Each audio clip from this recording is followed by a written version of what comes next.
Alrighty, welcome to episode 1 of Divinity Original Sin, the Enhanced Edition. Very first thing we have to do is go into the audio and deal with these blaring sound effects. Drop these things down. Try this. Alright. Let's try that. Okay. Bit more tolerable. Bump it down a little bit more here.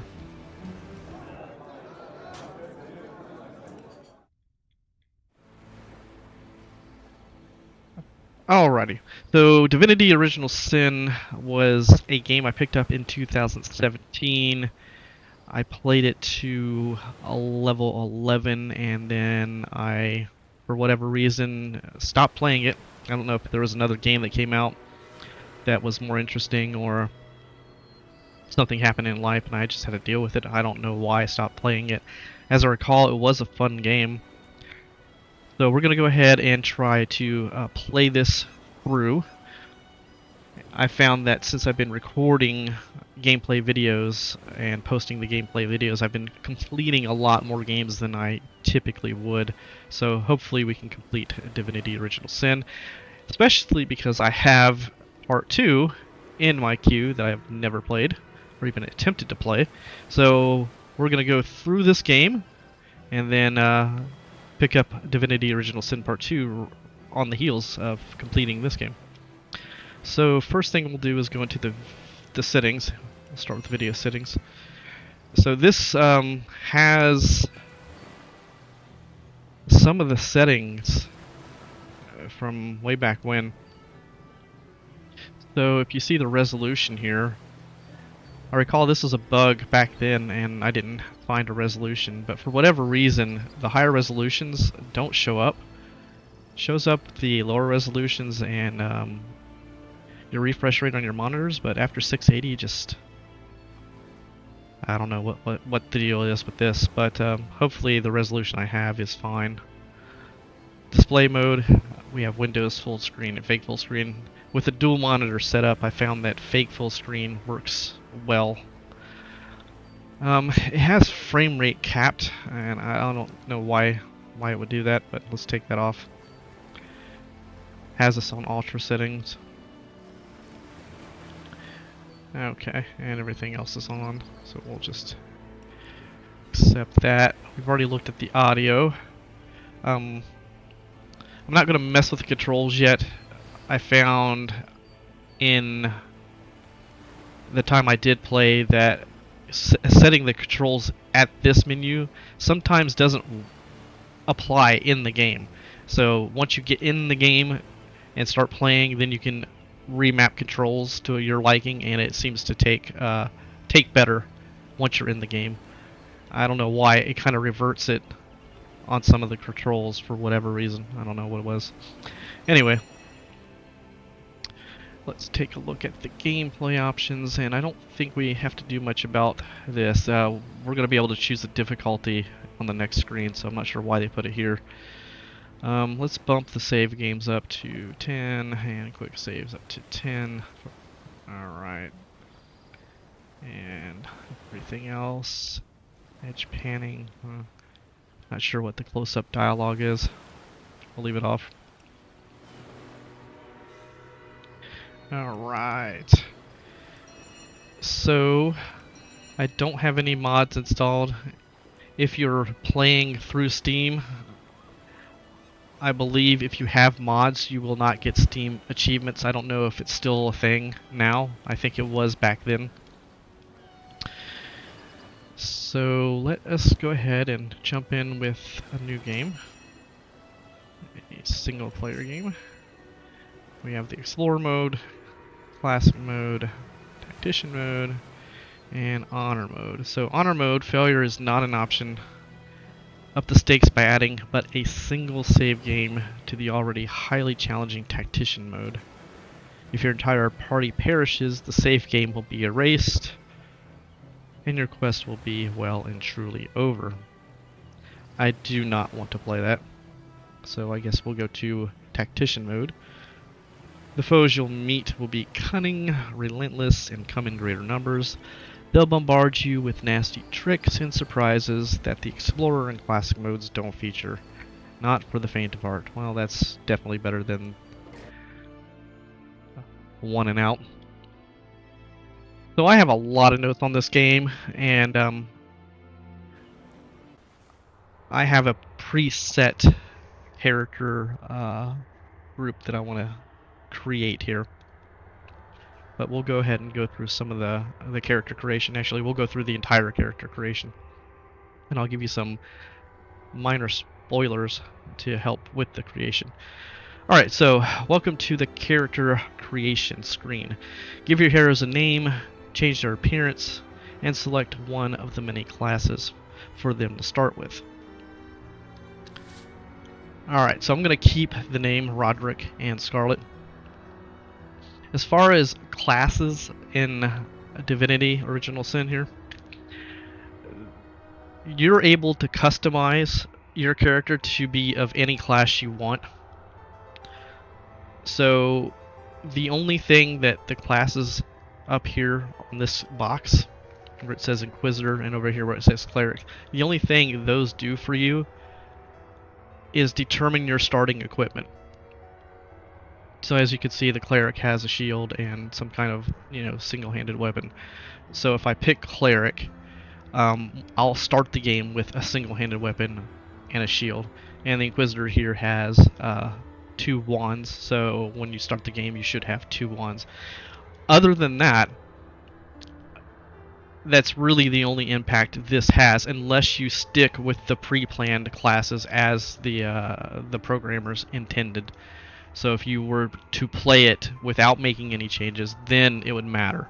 So you can see the starting skills for each class here, and there's a little blurb to tell you about it under the skill preview. So if you look at the Inquisitor, we'll start there.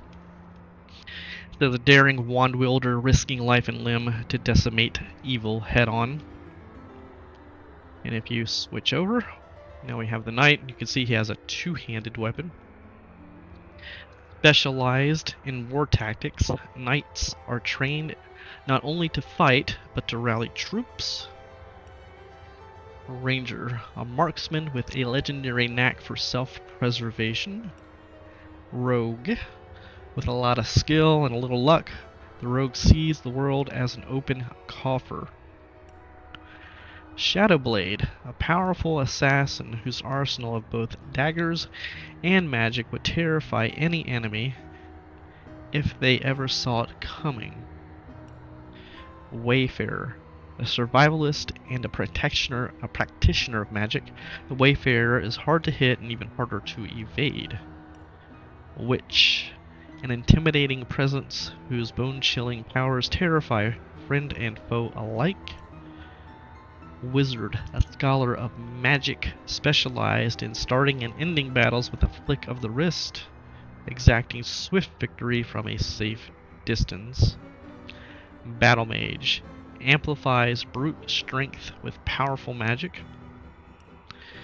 Cleric, heals allies or smashes skulls depending on the direction of the winds. Enchanter,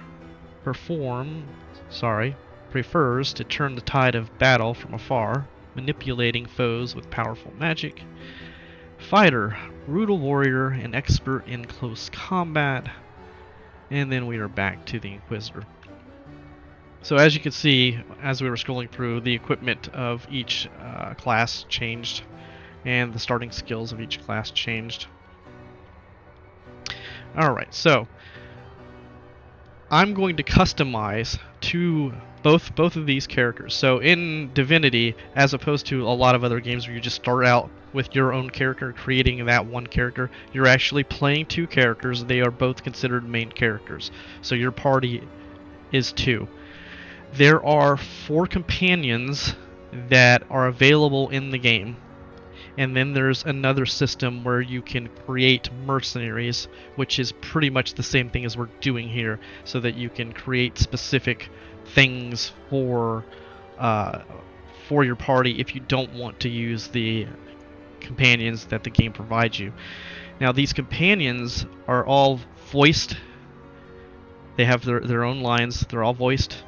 They have companion quests, and they have a specific setup for each of these companions. So while you can choose to go with the other system and create uh, basically companions later on, you won't get to see the companion quest and the voice acting and all that if you choose to do it that way.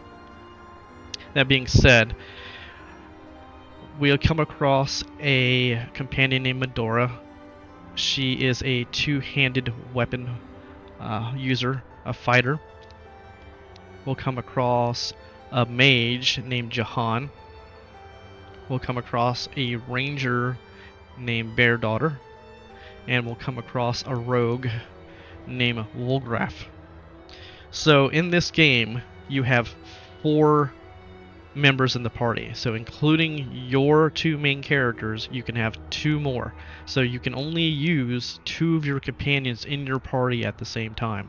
So the other 2 companions will be sitting somewhere and ready for you to come and pick them up if you so choose to play with them. So that lends this game to creating characters in such a way that you have use of basically mules, for lack of a better word. You can have 2 of your companions specifically designed to be mules or to be in specific slots that aren't advantageous during combat. So I know what party I want to create, which means I know what 2 companions I want to play the game with primarily.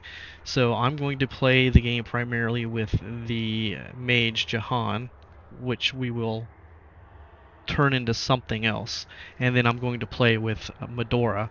So those will be my 2 main companions when I'm playing, and then I'm going to create two classes here.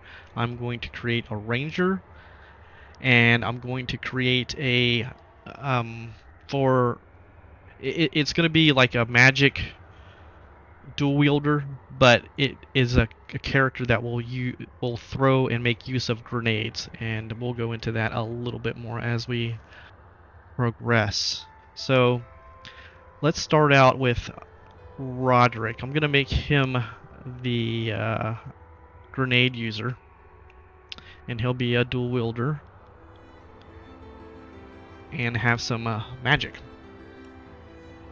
So this is the character creation screen. So as you can see in the middle of the screen, it gives you a history of the class. So this is the lore for the game. And I'm going to go ahead and take some time to go through each of these. So we'll start out with the Inquisitor. The Inquisitor strolled through the town's silent streets. One among you is a practitioner of dark magic. Show yourself. As the words faded, a shadow emerged from the far end of the square. Another foolish source hunter, it called. Run off while you can. This town is mine. The Inquisitor stood firm, no longer. In the distance, the dark mage's fingertips glowed sickly green, then die.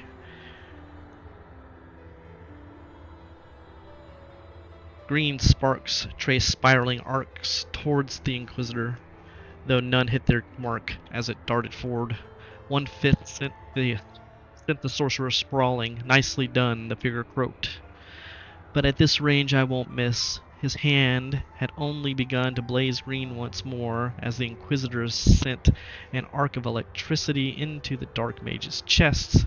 Neither will I. Alright.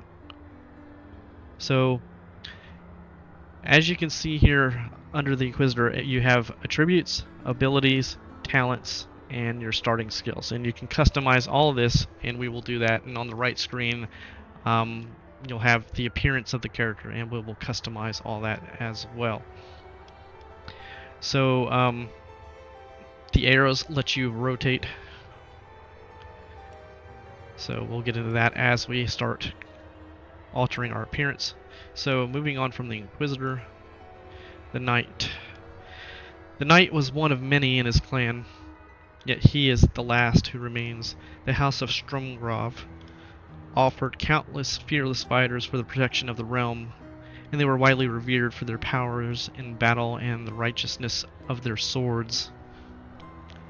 Indeed, so much were they admired that lesser lords grew green with envy. One among them refused to be second loved among the armies, or second honored by the queen, and so hatched a plan to undo the so-called House of Heroes. The Lord ordered a terrible act, the pillaging and destruction of a small and peaceful town. Through careful manipulations, the wicked lord succeeded in fingering the knights of the House of Stromgrov as the culprits. All were tried, all found guilty by corrupt judge, and all hanged. The knight, a mere child at the time, never forgot the gravity of the injustice. The mark of the House of Stromgrov, the House of Heroes, was upon the youth already. And as the child's strength and honor grew, so did his desire for justice. Now the knight rides, a source hunter, leading the unrelenting charge against those who would inflict base misdeeds upon innocence. Alright, the Ranger. The archers of the southern peaks need no introductions. Any lost hunter or curious wanderers who happen upon them are made aware of this fact by a swift arrow through the heart. Self-sufficient nomads, the archers have no concern for the affairs of lowlanders and are loath to descend from the sparse mountains they call home. Only once in all of history did the tribe deign to join the affairs of the mainland, to fight the ever-encroaching war against the Source King Brachus Rex. Since Brachus' defeat, the archers have, once per generation, offered their finest soldier to the Order of the Source Hunters in an effort to rout Source before it ever may rise again. These soldiers are unmatched in Rivellon for their marksmanship and ability to strike unseen like a mountain wind. Alright, Rogue. The job was supposed to be simple. Break into the vault, take the gold. The rogue hadn't bothered to ask whose vault and whose gold it was. Such questions were irrelevant. Cold, thick steel and shining precious gold had no human element, after all. One could be coaxed into yielding, and the other could be delivered to whomever had ordered the job in exchange for a small fee, or, on particularly ill-fated occasions, the rogue's life. This job was, unfortunately, the latter. The vault's internal mechanism clicked small, high, and low-pitched sounds, satisfying to the practiced ear. A few more manipulations, and success. The rogue pulled open the great, heavy door, just enough to slip inside. Noiselessly filling a satchel with gold, the thief had no time to react to the heavy hands that seized both busy shoulders. "Well done," it said, turning the rogue to face the owner's voice, or turning the rogue to face the voice's owner. Anyway. But anyone so adept with a lockpick should be working for the realm, not against it. "You managed to catch me," the rogue replied. "I'm the Grand Master of Source Hunters," he laughed. "I can catch anyone." Alright. Shadowblade. When the sorcerer went mad, only those who could flee were spared terrible death. The fleet-footed Shadowblade escaped, but the rest of the village did not. As a wandering orphan, thieves, beggars, pirates, and murderers taught the Shadowblade that man was no more than a beast, and the laws of nature were simply kill or be killed, eat or go hungry. But a survivor among the survivors needed an advantage. Posing as the child of a nobleman,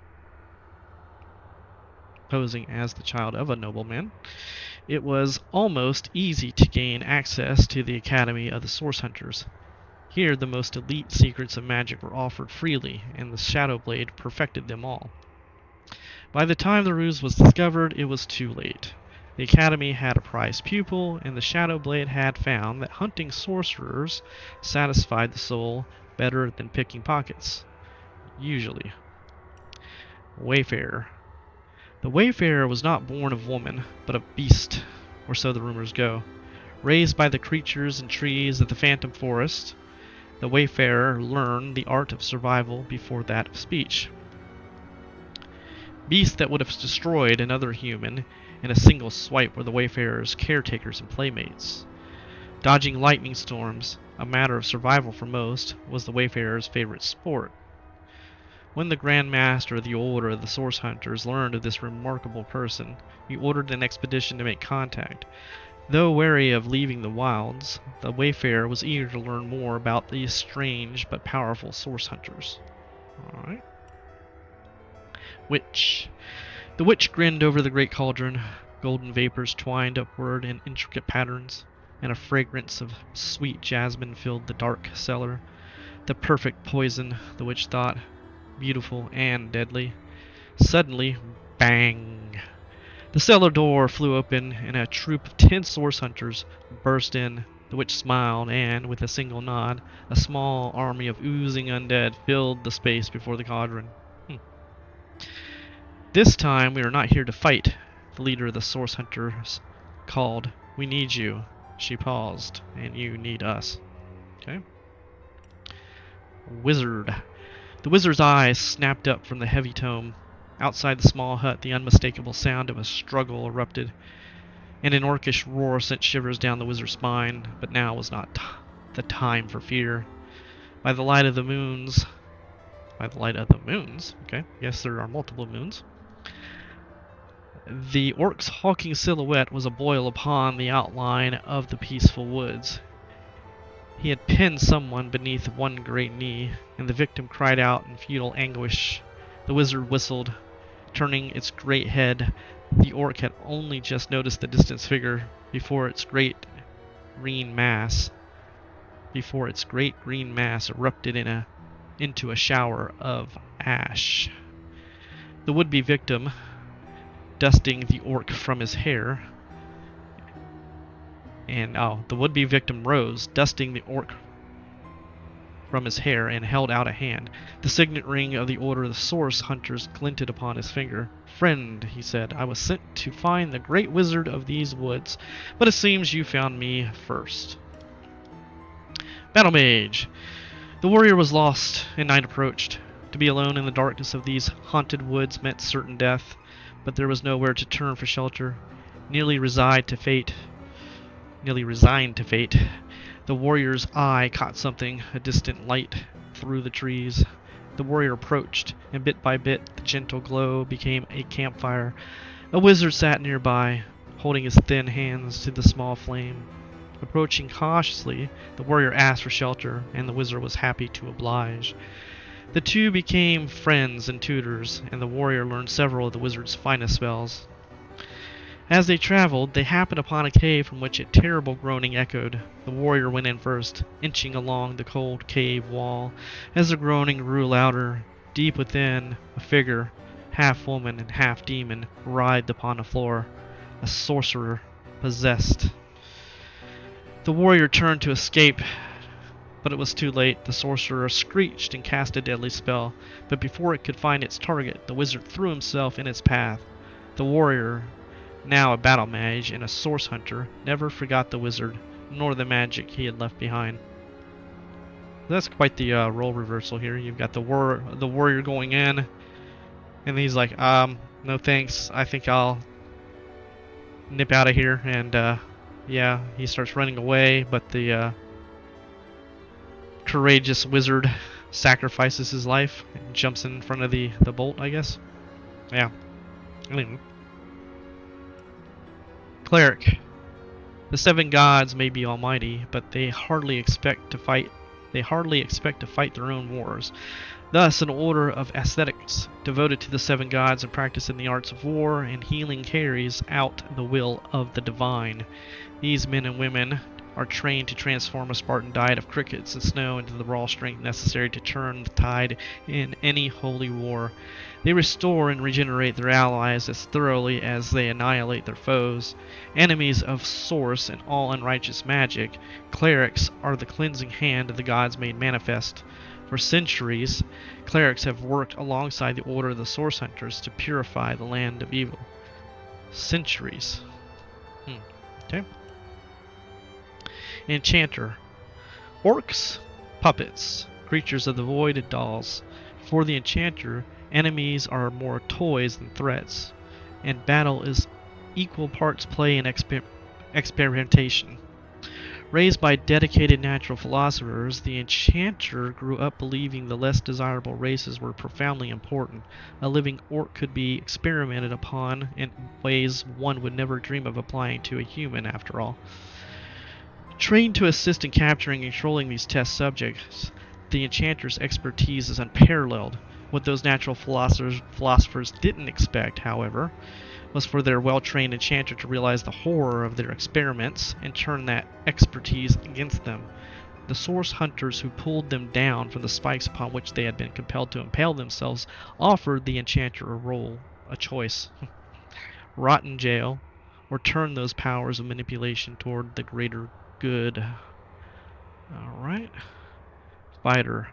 There was no legion in the slums of youthful Gore. There was no mayor, no magistrate, no law. Only the fighter.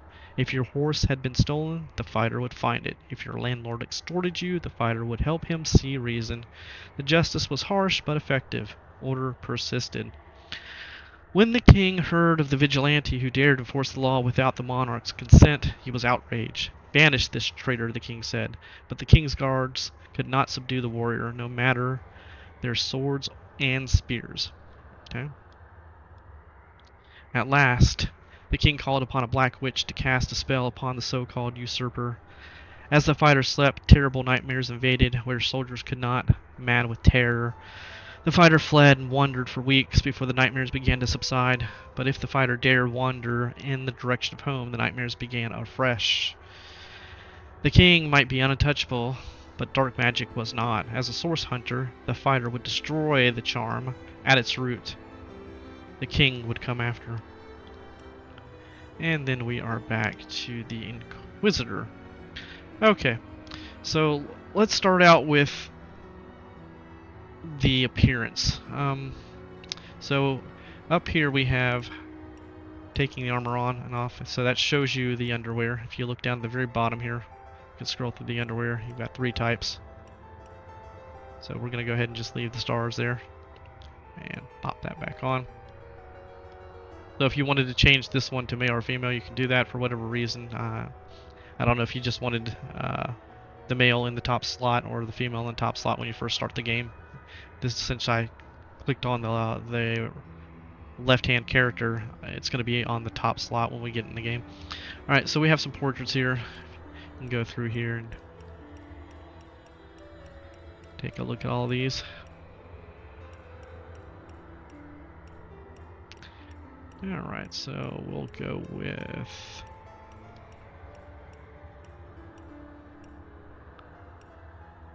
Let's go with that. So,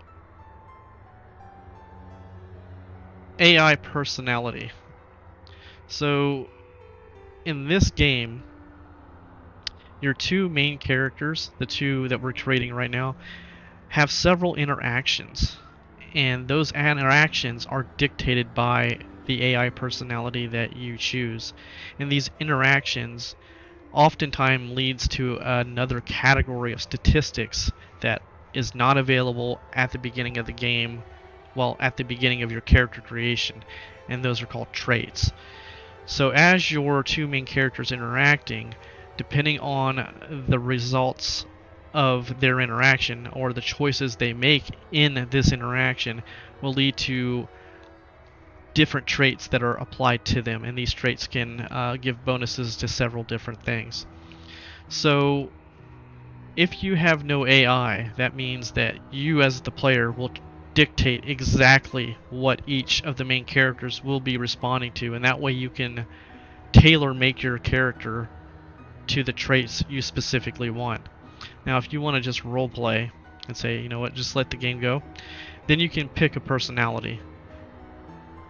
So it has loyal, random, knight, rascal, maniac, judge, priest, free spirit, and no AI.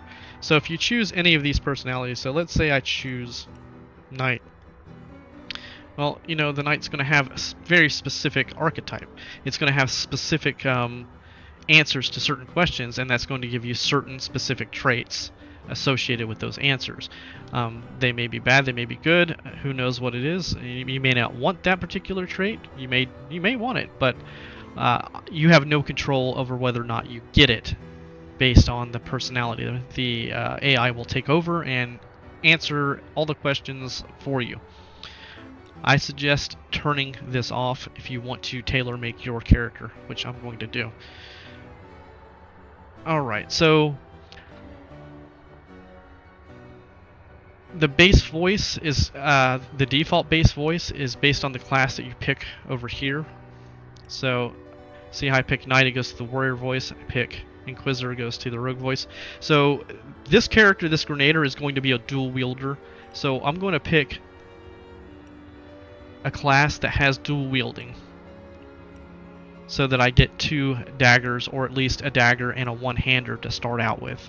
And that's going to be a rogue.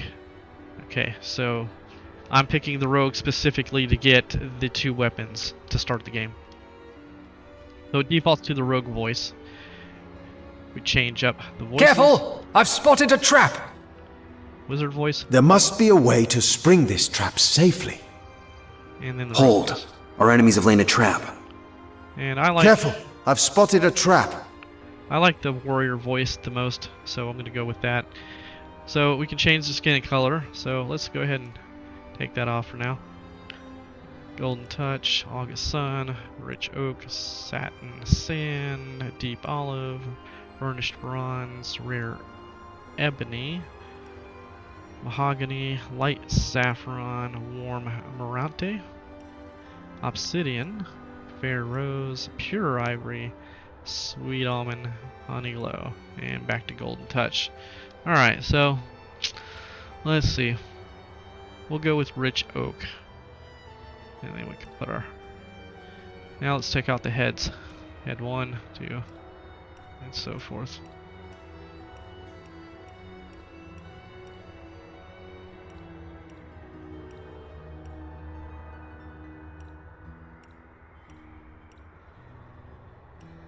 Alright, let's go with head 3. Alright, let's check out the hair color. We got jet black, brown sable, sun-kissed brown, summer wheat blonde, spiced ale, autumn wine, henna red, raven's wing, mithril blonde, midnight crystal, silver sunrise, moonstone white, starstone blue, cherry blossom pink, dragon scale jade, and back to jet black. So I'm leaning towards making him more of an older gentleman here, so we can go with mithril blonde, silver sunrise, moonstone white. Alright, so 3 real good choices there for that. Let's go with mithril blonde. I think we should do that. Alright, so that is the appearance.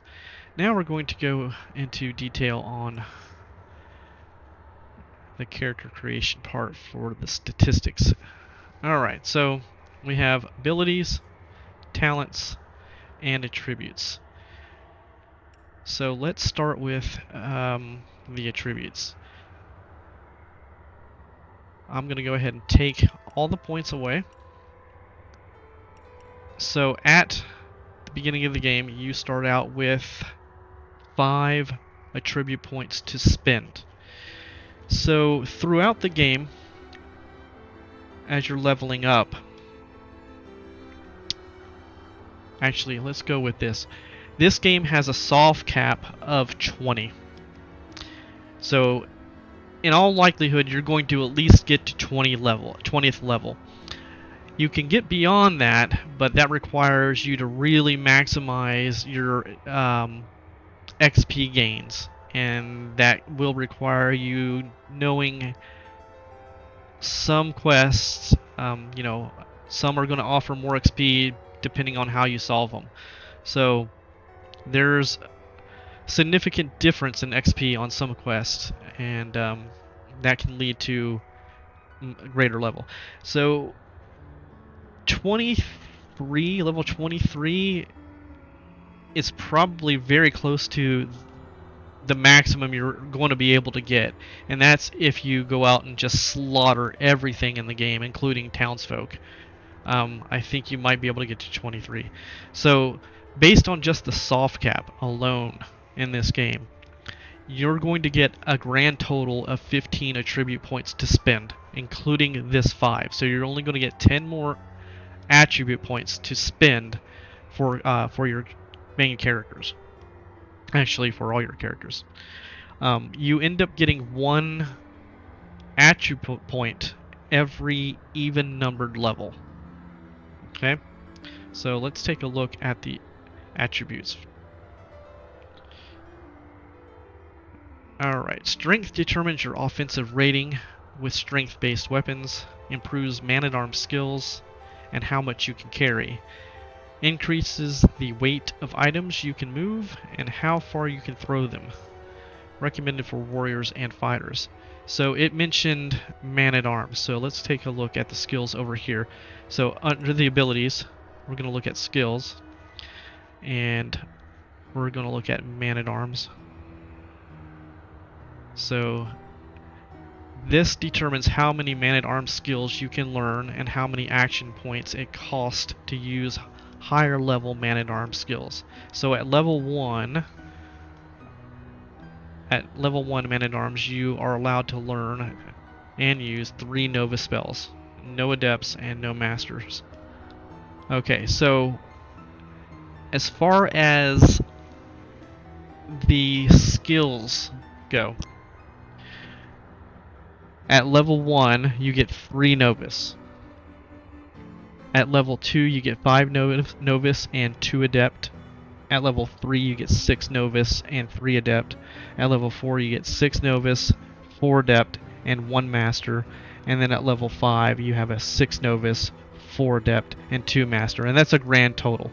So at level 5 you have 6 Novus spells to go to from, and 4 Adept spells and 2 Master spells.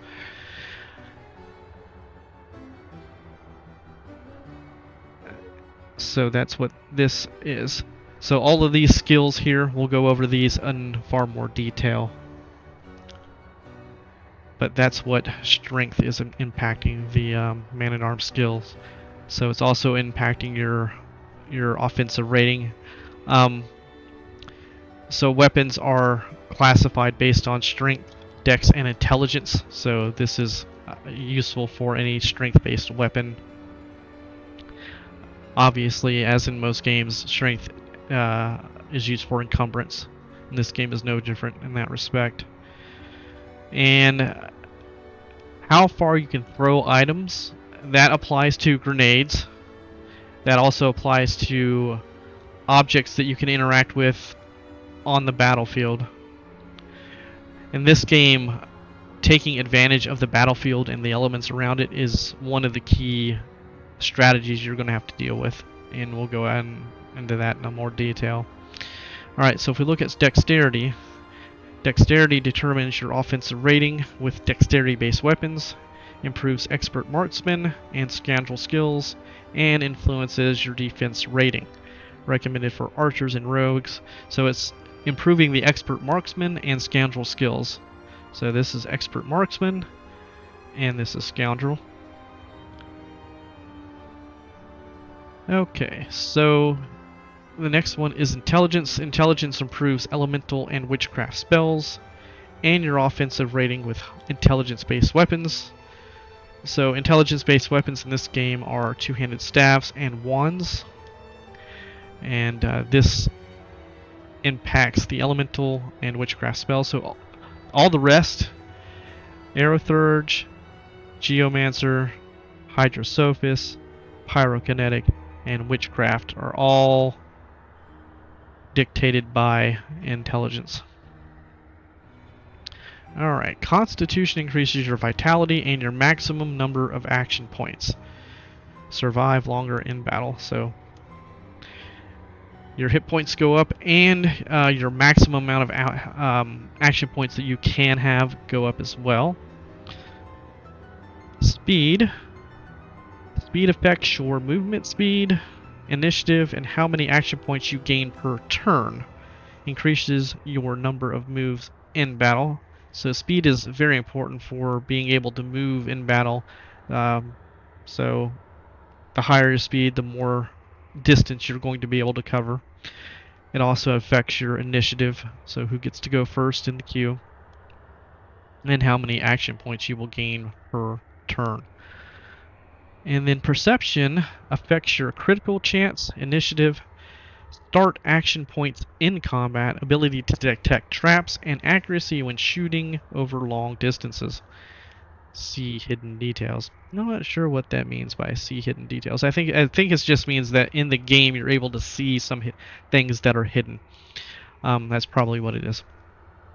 So perception affects quite a lot. You know, it also goes into initiative, and it also contributes to action points, ability to detect traps, and accuracy when shooting over long distances. So that's for the archer. Alright, so if we go back over here to abilities now. So I'm going to open up all the categories, and we'll go down through these. I'm going to remove everything we have right now. Alright, so you get a total of 5 ability points to start the game with. So considering the soft cap at 20, you'll gain 49 ability points to spend throughout the game, including this 5 here. So 44 more will come to you. And the way the levels work on this is you'll get 1 more ability point every level from levels 2 through 5. Then you'll get 2 points every level from level 6 through 10. And then you'll get 3 points every level thereafter. So the soft cap is 49. Alright, so let's take a look at the weapon category. Bow increases the damage you do using bows. So about the number of points you can spend. Alright, so if I want to get a bow and say I want to use a bow, okay, I click on that. That means now I have level 1 in bows. I can do 10% more damage with bows. Well, let's say I want to do bows and crossbows. Like I want to give myself that option. If I select this, okay, so now crossbows increase the critical chance and the critical damage you do using crossbows. So level 1 gives us a 10% critical chance boost and sets the critical strike multiplier to 220%. Alright, so that's just level 1. So if I want to go to level 2, it's now not just 1 point, it's 2 points to do that. So as you see, I have 3 points available. If I go up to bow 2, it took 2 of those points. If I want to go to 3, I have to spend 3 points. If I want to go to 4, I have to spend 4 points. If I want to go to 5, I have to spend 5 points. 5 is the hard cap for what you're able to spend. However, it's not the hard cap when it comes to how high you can get a ability to go. In game, you can get traits and you can get equipment that increases your ability points past the hard cap. And I say hard cap, it means that those you're only able to spend up to 5 in any of these categories. That's it. You can only spend up to 5 levels in that category. You can't go to 6, but you can go to 6 if you get a trait or multiple pieces of gear that can push you far over 6. Just because 5 is the cap does not mean that you do not get more benefits past that. On some skills, you won't. On others, you will get benefits past 5. So if I wanted to get bow to 5, till level 5, so if I spend 1 now, I get 1. If I spend Now that's 2 points. Now at character creation I don't have 3 points available. I only have 2 left, so I can't go bow 3. All right. If I wanted to spend bow up to 5, level 5, I would have to spend 15 total points to get it there, to get it to the max. So considering you have 49 ability points coming to you throughout the whole game, you can max out 3 categories if you so choose, and that would give you 45 points with 4 points to spare. So this game, you can customize your character any way you want. If you just want to be a specific type of class and that's all you want that to do, you can do that. It's not wise to do that, but you can do that. So if I just wanted to be someone that uses bows, I can set up, okay, I'll go ahead and get 15. I'll spend 15 points, ability points to get to level 5 in bows. I'll spend 15 ability points to get level 5 in expert marksman, and then let's say whatever reason, let's go ahead and do 15 points in crossbows. Well, there's 45 points spent. It's not wise to do that, but that's what you can do. So the key here is that you can have a maximum of level 5 on points you spend, but you can get past 5 with equipment and traits. As far as bows versus crossbows, in this game, bows will surpass crossbows in damage. It's just the way it is. If you like the look of the crossbows, yeah, play the crossbows. But if you're looking at just from a pure DPS perspective, you want to go with the bow over the crossbow. Alright, the next one is dual wielding. Dual wielding reduces damage penalty and total action point cost when wielding 2 weapons. Alright, so it sets the dual wielding damage penalty to negative 20% and reduces the cost of attacking by 1. So if we pop that up, now you see level 2. It further reduces the cost of attacking by 2. So you get a stiff penalty for being a dual wielder in this game. So it's good to get that up so you can have more ability points to attack and actually use it. You can dual wield daggers, you can dual wield one-handers, you can dual wield a combination of either of those. You can also dual wield wands. So single-handed increases damage when using a single-handed weapon, a dagger, sword, axe, or mace. The damage bonus is not applied when dual wielding. So you don't want to spend in single-handed if you're going to be a dual wielder, because there's not going to be any bonus to your damage based on that. Two-handed increases critical chance and critical multiplier when using a two-handed weapon, sword, axe, spear, or staff. Okay, and then we have wand. Wand increases damage of main hand wand attacks. So it's just applying to your main hand wand. So if you're dual wielding, this damage only is the main hand, not both. So if you wanted to dual wield wands, you would want to go to wand level 5 and dual wielding level 5, and that would be 30 of your points spent. Alright, so now we can go down to the defensive category. Armor Specialist improves your armor rating and decreases your heavy armor movement penalty. So in this game, you are not restricted to armor like you would in other games. So if I'm a magic user, I don't have to use cloth. If I'm a rogue, I don't have to use leather. If I'm a warrior, I don't have to use plate.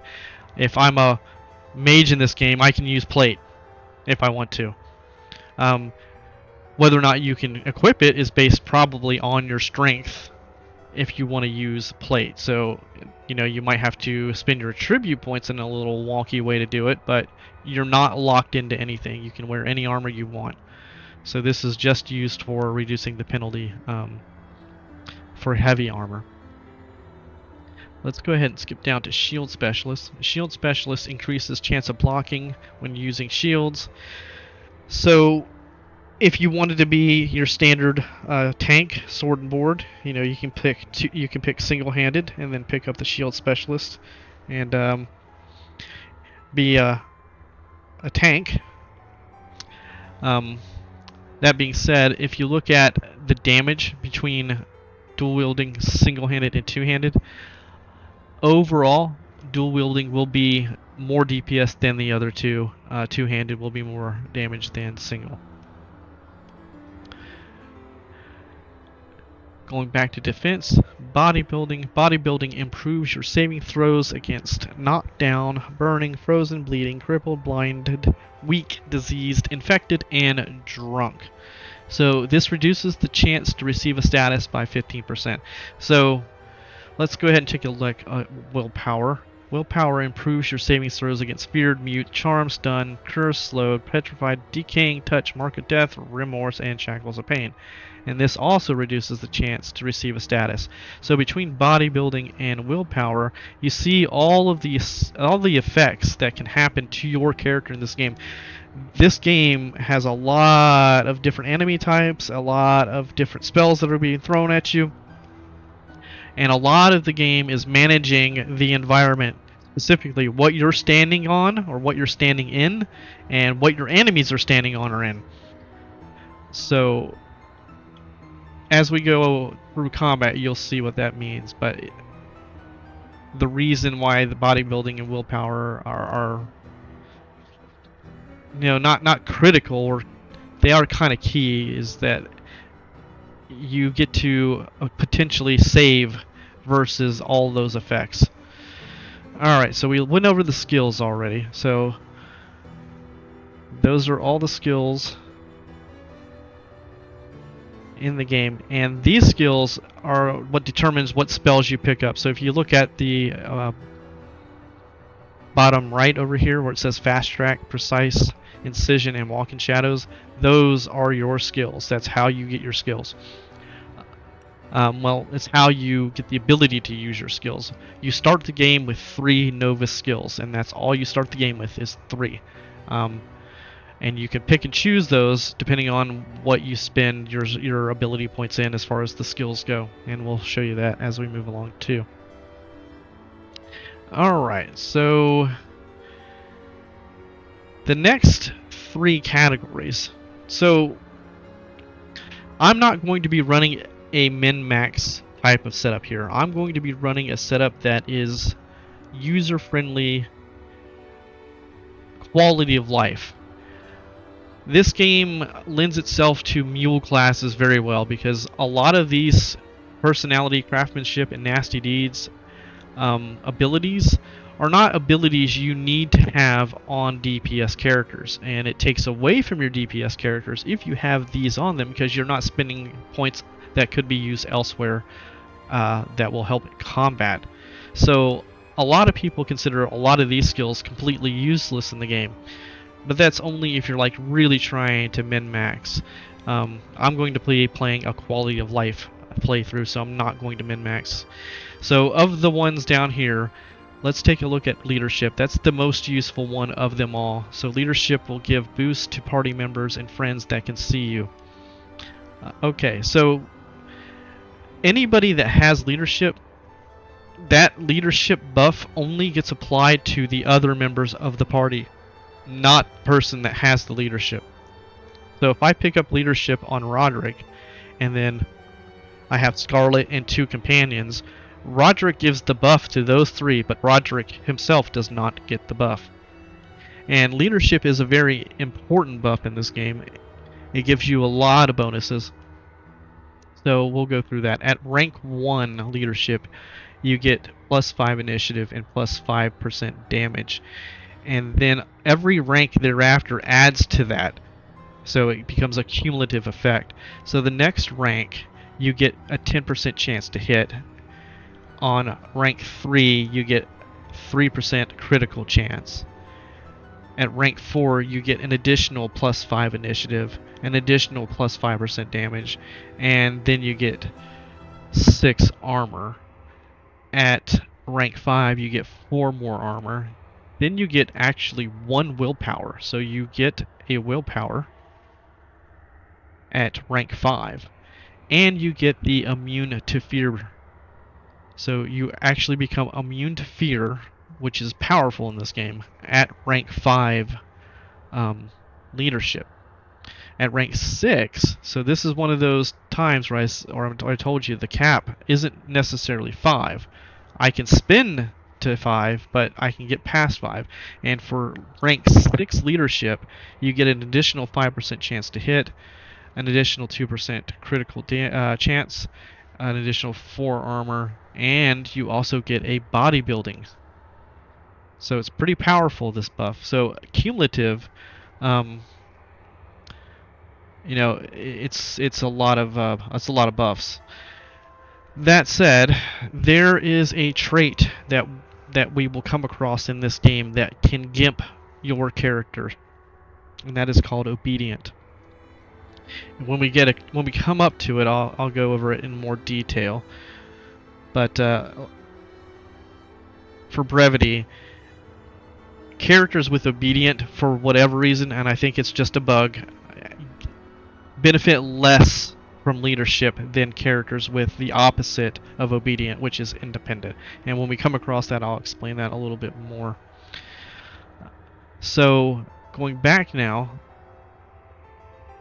leadership is the useful one out of the bunch. So, bartering determines your haggling skills with traders. So this is basically how much can you sell the item you're trying to sell for, and how how much gold does it cost to buy it. Increasing bartering will make you sell for more and buy for less. That's pretty much it. This game, you end up getting a lot of gold. It may take a little bit longer at the beginning, but you do get a lot of gold. So bartering really is not needed at all, really. So that's why they say, hey, you can put this on a mule and bump up bartering on the mule, and then you can use the mule to sell things. Again, that's a quality of life thing. I don't want to sit there and go back and forth between a mule. So, but you can do that. Then we have charisma. So charisma determines the first impression you make on other people and your talent for charming, intimidation, and reasoning. So between the main characters, there are going to be conversations that they have that charisma is used. So the main character with a higher charisma has a more likelihood of affecting the conversation one way or the other. You'll also come across NPCs that are affected by charisma, and they'll have a conversation points that are based on that as well.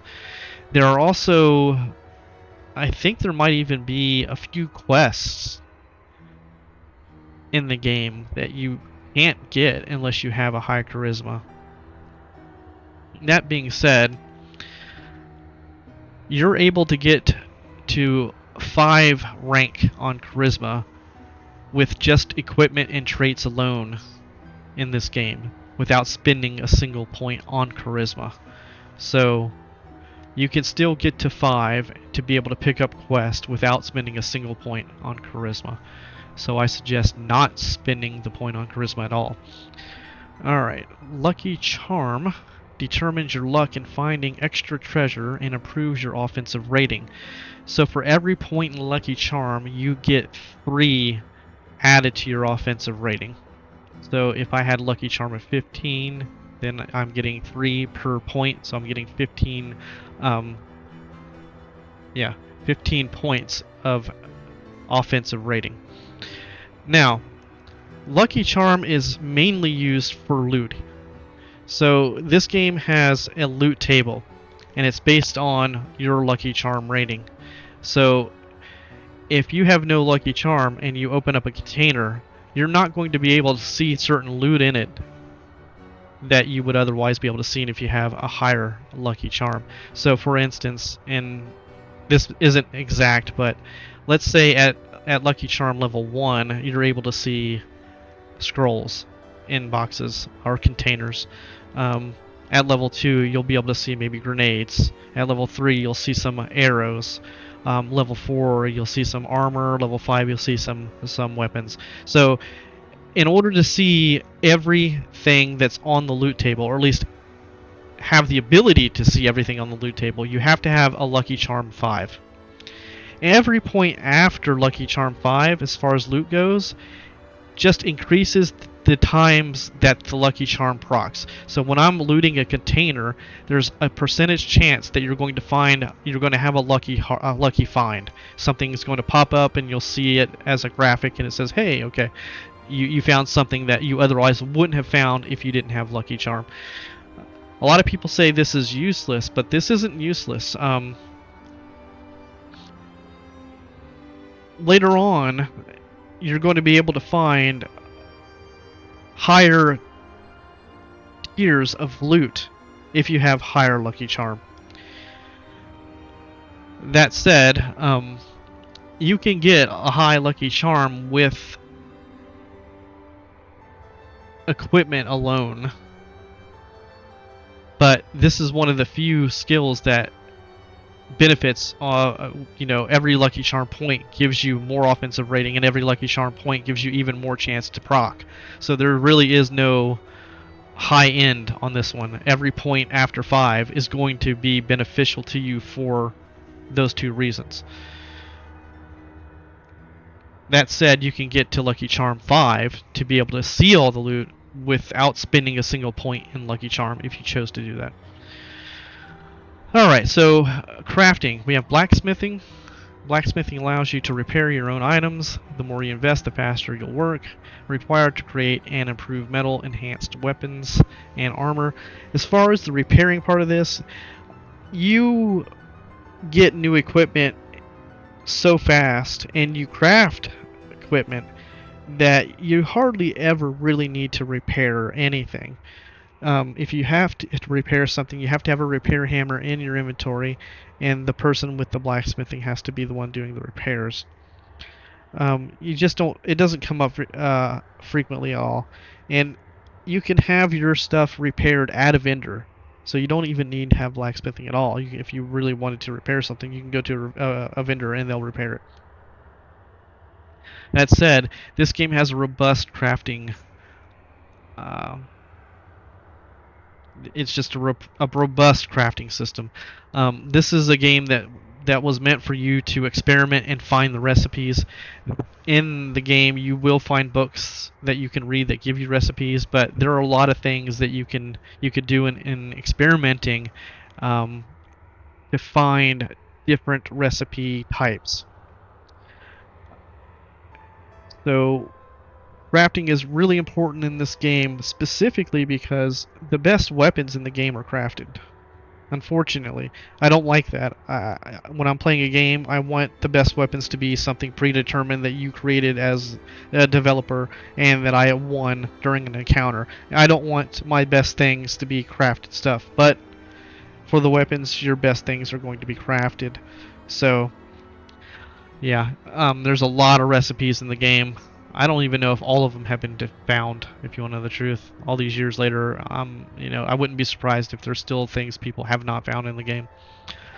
So that's blacksmithing. Crafting determines what you can craft and the quality of your crafted items. The more invested in it, the faster you craft. So crafting will be applied to like cloth, I think leather, potions, grenades, arrows, food, all kinds of things that you can craft. Lore Master allows you to examine enemies and identify items. The more invested it is, the more in-depth your intel. To identify, use an identifying glass on the item you want to identify. So you're going to come across gear that says unidentified, and it'll have a level on it. So depending on what level that is, that's what Lore Master you need to be able to identify the unidentified item. That said, you can have any item identified at a vendor, so you don't need to even have this for that purpose. The other purpose of this is when you're looking at an enemy, you can right-click on them and get information about the enemy. The most important information you can get about an enemy is their resistances. So the higher your lore master, the more information you're able to discern from the enemy when you right click on it and look at it. So if I recall correctly, at rank 1 you're able to see the current hit points and action points. At rank 2, you're able to see the maximum hit points. At rank 3, you're able to see the maximum action points and armor. At rank 4, you're able to see the chance to hit and damage. And rank 5, you see the resistances. At least that's what they say. I don't think that's actually true, but we'll go through that as we're playing to see what each point of Lore Master shows us. That said, if you wanted to max out Lore Master in this game, you can do it with equipment and a trait, but you do have to spend 1 ability point. You can only get +4 Lore Master, as far as I know. So if you wanted to get a 5, you have to spend a single point on Lore Master. Alright, telekinesis. With telekinesis, you can move items from a distance. The higher your telekinesis score, the heavier the items you can telepathically lift, and the further you can move them. So this is not associated with strength. This is a whole different thing. And telekinesis is it's more like a quality of life thing. It helps you loot things as you pick them up. You don't have to keep running to the item. You can just the telekinesis, the closer you get, the more likely it's just going to pull it into your inventory. There are certain things like shelves or containers that may be out of your range to loot, so you'll have to get telekinesis to loot it because it's far away. If you're taking advantage of the environment, if you want to throw something somewhere, it's possible to throw it with a higher telekinesis. So that's basically it. It's a quality of life skill, really. Lockpicking determines what complexity of locks you can pick and how fast you can do it. So in this game, there are very, very, very few chests you actually do have to lockpick, or doors, or anything really. A lot of the locked doors and chests in this game have a key somewhere nearby. Now, you may need a high perception to find it. It may be 3 rooms away. It may be, off the screen, but eventually you'll find something that can unlock it. I only know of right now like 2 or 3 chests off the top of my head that you do have to be able to pick. You have to have some kind of lock-picking skill to be able to get into. That said, this is one of those other things that you can put on a mule, not on a combat skills, and get away with it, Also, doors that are locked in this game, you're able to bash down doors. You can cast spells, and you can hack it. So, at least most of them. There might be a few that you just can't, like you have to have the key to get by it. But in those, you wouldn't be able to lockpick it anyway. So, lockpicking, not really essential. You can get to 4 lockpicking with items. But if you want to get to 5, you're going to have to spend 1 point in lockpicking. Pickpocketing determines what you can steal and who you can successfully pickpocket. A higher score allows you to pickpocket more intelligent, and more perceptive characters. It also allows you to pickpocket heavier and more valuable items. To pickpocket, enter sneaking mode and interact with the target. So again, this is another skill that you can put on a mule. Pickpocketing is useful. You're going to want to use this skill, especially when you start leveling up and start seeing higher tier gear. You're going to want to steal that gear. The way pickpocketing works in this game, though, you can only pickpocket an NPC 1 single time. That's it for the duration of the game. So you don't want to pickpocket, crap from vendors. You want to pickpocket something good. And you want to have your maximum pickpocket when you do this. So you want to have at least a 5 pickpocket when you try to start pickpocketing people so that you can get the maximum out of them. So when you get into the pickpocket, you have to go into sneak mode. You can't be invisible. You can't be walking in shadows or using invisibility. It actually has to be sneak mode in this game, and there is a hotkey associated with it. So you go into sneak mode, you get behind the character, and you hit pickpocket, and it brings up the window. And you can pickpocket based on the weight of the items and based on the value of the items. And the higher your pickpocketing means you have higher weight and higher value that you're able to take away from them. Yeah. It's going to be a very useful skill to have, but not really on your combat character. That said, you can get to pickpocketing on a primary character with equipment and a trait. If you don't get that trait, you can only get to 4 pickpocketing. But if you do get the trait, you'll be able to get to pickpocketing 5 with just equipment and the trait. Sneaking determines how well you can sneak without getting caught. A higher sneaking ability improves your movement speed while sneaking and shrinks NPC sight cones. So sneaking is used to get inside the enemy and backstab or set up some type of attack. That's pretty much it. I think there might be some areas in the game that you could just sneak by completely and avoid. But overall, it's just a matter of being able to position yourself in combat before you start it to get a better tactical setup for the most part. So you can get up to 3 in sneaking with the equipment, but you can't get to 5. So if you wanted 5, you have to spend 3 points, 1 for level 1 and 2 points for level 2. So the personality, craftsmanship, and nasty deeds, those are all pretty much not useless skills. They're just skills that a lot of people that are min-maxing just don't want to put on their characters other than leadership. But again, we're doing a quality of life, and that's not what we're going to do. Alright, so the next thing are the talents. So we'll go ahead and remove this. So you start the game with 2 talent points. Talents are the rarest, I guess, of the points that you're going to get during the game. You're only going to get 7 total talent points, including these 2. So you'll get 5 more. You'll get 1 point every 4 levels, starting at level 3. So at level 3, you'll get your next talent, and then 4 levels later. So let's take a look at the talents. Arrow recovery gives you 33% chance to recover a special arrow after shooting it. So for the ranger, you have access to a lot of special arrows. It's a ton. You have a lot of things you can do with arrows, and you get a lot of special arrows, and you can craft special arrows, and you can buy special arrows.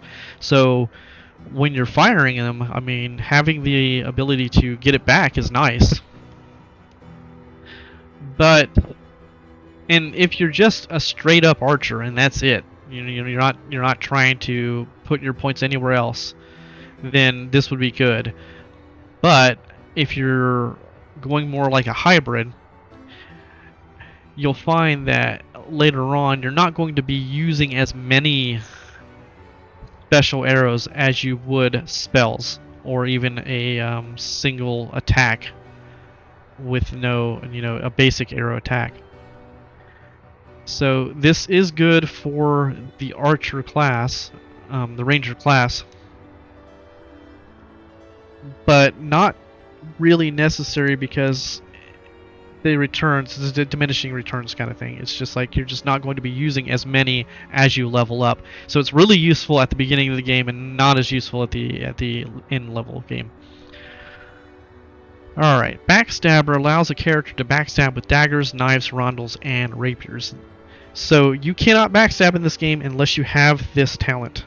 And if you have this talent, you have to have at least one of these 4 in your main hand to be able to backstab. And once you have that, you're able to see a special cone as you're targeting enemies that shows you where you need to stand in order to be able to backstab. Bully boosts non-magical attacks by 50% against opponents with slowed, crippled, or knocked down. We're going to have a lot of abilities that can, well, maybe not a lot, but we're going to have a bunch of chances to knock down targets in combat. Knockdown is going to be one of our primary crowd control features as we play the game. So it's really good to have Bully on characters because And once you got the knockdown, you got a lot more damage coming at them.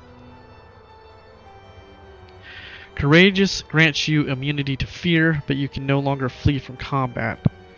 Incompatible with Escapist. So the immunity to fear is not terribly important when you have a leadership of 5. There'll still be the leader that can be feared. So, but for everyone else, courageous is useless, completely useless. As far as fleeing from combat, that's more for playing on the honor mode when you are going to lose your save if both of your guys die. So not being able to flee in combat could be pretty hazardous to your health on that difficulty.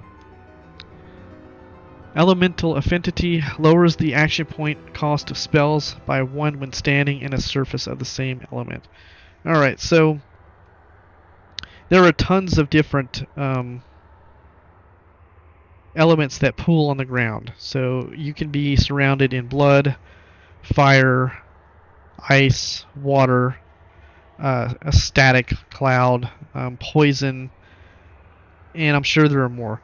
So if I'm standing in a poison cloud, well, let's not do poison. Let's more like let's say I'm standing in a fire. So I'm sitting in a fire right now. I'm taking fire damage. I'm burning. But if I cast a fire spell while I'm sitting in the fire spell, I mean in the fire environment, the action point cost of that is going to go down. This really isn't all that great, honestly. I would avoid it. Escapist allows you to flee combat even when enemies are right next to you. So this game has an attack of opportunity mechanic. So if I'm standing next to something and I want to move away from it, I'm going to see an icon that pops up that tells me this opponent is going to have a free attack on you. So if you have escapist, never mind. Escapist is flee. Okay, so this is more for the honor mode. That's not what I'm saying. What I just said was not correct. This is just for the honor mode.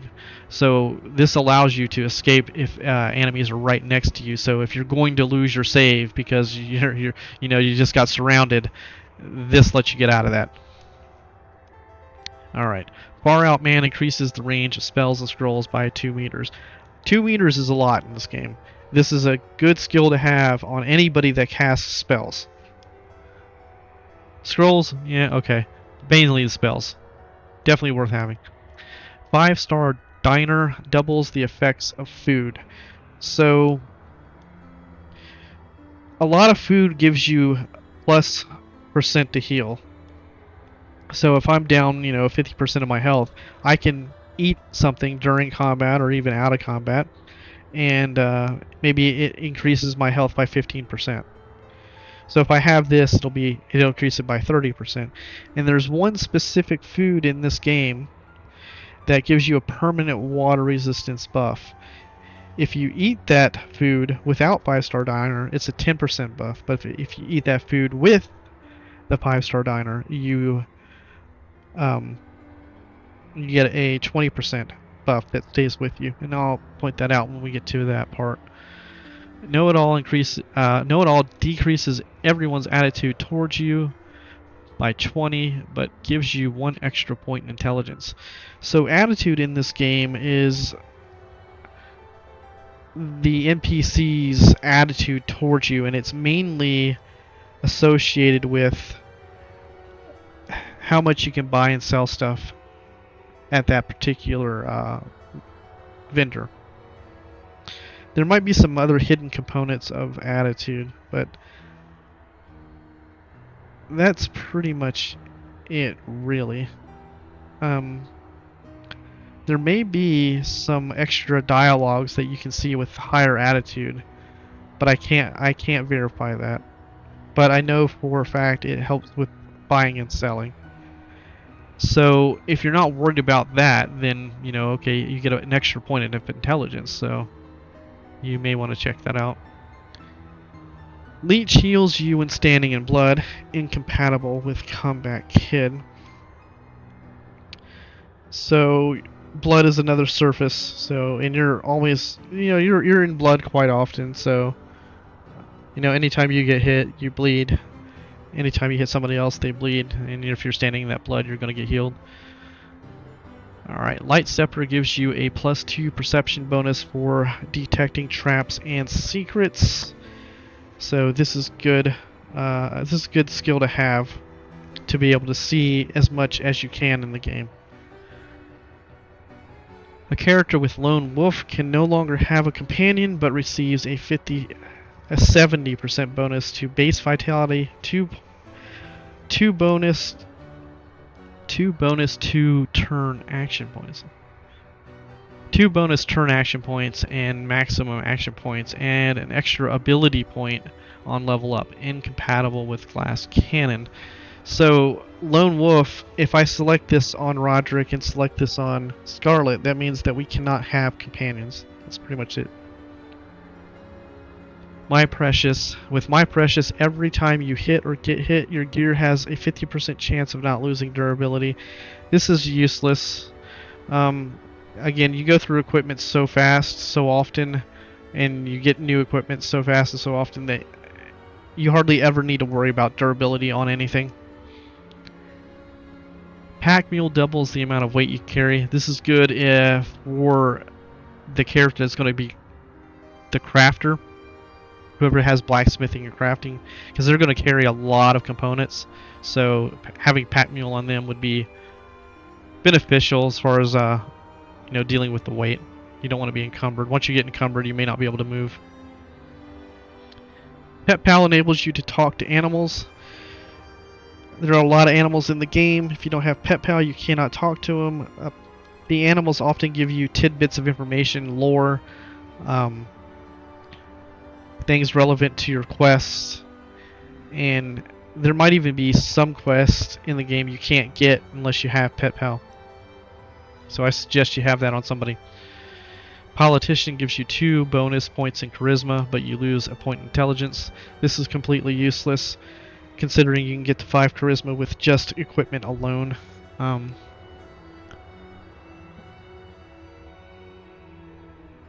You can get with equipment and a trait. So with 4 pieces of equipment and a trait, you can get to 5. So there's no point in losing intelligence point for that. Scientist gives you a bonus point in blacksmithing and 1 in crafting. So Jahan, the other companion I'm going to have, automatically comes with Scientist as part of his kit. So he's going to be our crafter, and we're going to use him to do all that. So as far as blacksmithing goes, in order to get 5 blacksmithing in this game, you can get 2 from equipment, 1 from scientist, but you have to spend up to rank 2 in blacksmithing in order to get to 5. So you have to spend points on it. For crafting, you can get 2 from equipment, 1 from scientist, and then 1 from a trait. But you have to spend at least 1 skill point, 1 ability point to get a natural 5. Not a natural 5, to get 5. Stench decreases everyone's attitude toward you by 25, but melee opponents will find you less attractive. This is good for your archer. You're going to want to get this at some point for your archer. But obviously this is not you don't want this on the character that is going to be the character selling, buying. You want that guy to have the best attitude possible. Walk It Off reduces the duration of statuses that have a bodybuilding saving throw by 1 turn. Okay, not bad. What a Rush increases your turn action points and maximum action points by 2 when your vitality is below 30%. So, like a frenzy. Berserker mode. Zombie lets you heal from poison, but causes damage from regular healing. You can sit there and throw down poison on top of you all the time, but it's just... I just don't see this being beneficial at all. To me, this is completely useless. Anyway, Those are the skills, those are the talents that we can get without a prerequisite. So if we looked at the next ones, all skilled up gives you 2 extra ability points to spend, requires level 3.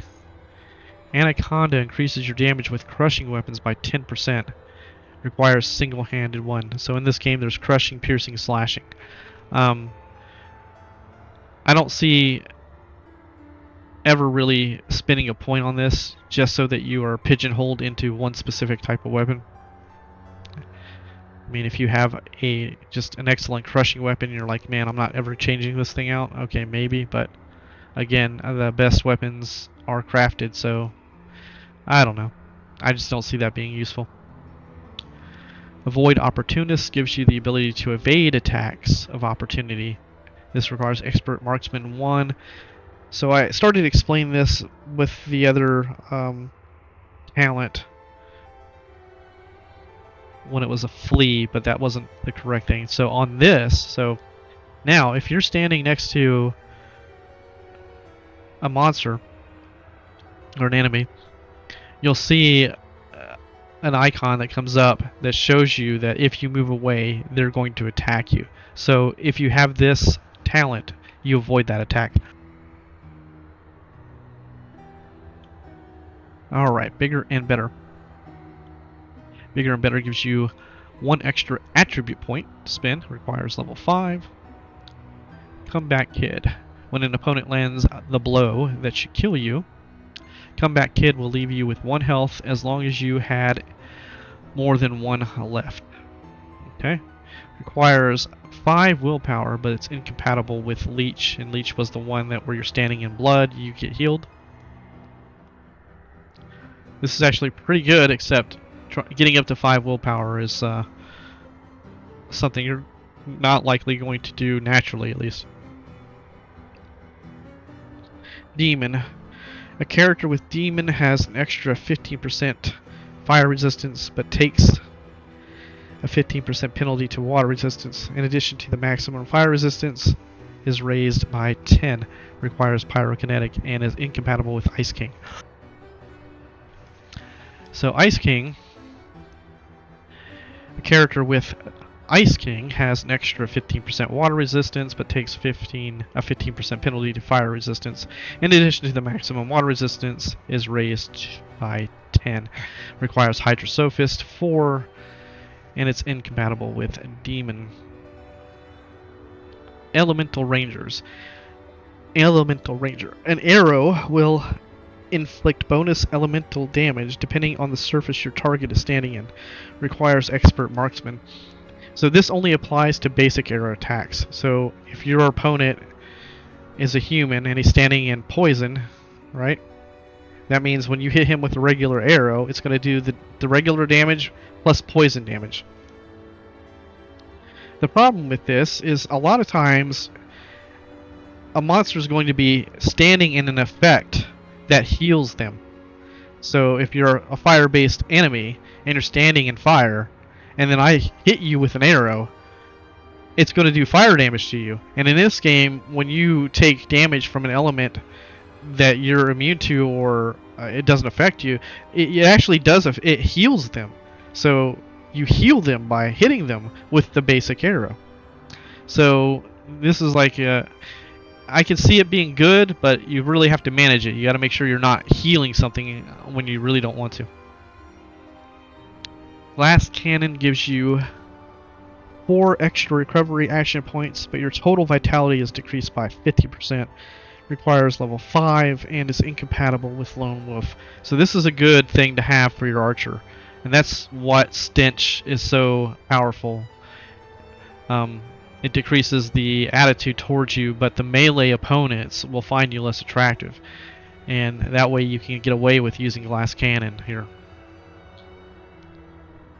Gorilla increases attack damage while sneaking by 50%. So if you're sneaking, setting up the combat, and you get behind something and backstab them, you know, you're doing more damage because you're sneaking. Alright, Headstrong gives you a 20% bonus against being frozen, stunned, petrified, and knocked down. Requires Scoundrel 5. Those are all good, but are you going to spend a point in this? Probably not. it would be good to get if you had an extra point to spend, but you're gonna probably find a lot of other things you want to spend points on other than that.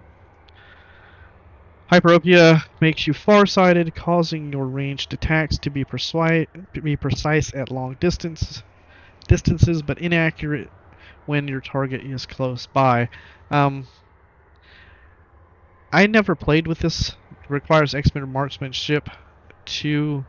I mean, I can only see this being useful if that long shot just one shot something. Like, you know, it does that much more damage to cause you to be less accurate at short range. But again, I don't know what this game considers long range versus short range. So your regular attack, when they actually see you and aggro you, might be considered long range, and that way you're almost always hitting at long range. I don't know. That's something you would have to experiment with. Ironhide gives you 3% times man-at-arms extra elemental resistances. Requires man-at-arms 5. Alright, so it gives the man-at-arms extra resistances. Lightning Rod makes you immune to stun, but it requires Arrow Thurge 5. That would be good, but it requires Arrow Thurge 5. Magician gives you 1 extra use of a wand skill. So every wand you get in the game comes with a skill automatically, and you're able to use that skill 3 times. This just gives you 1 extra ability, 1 extra use out of that, and that's really not worth having at all. Morning Person. When resurrected, you revive with full health. Requires bodybuilding 1. Okay, so when you resurrect with 20% of your health.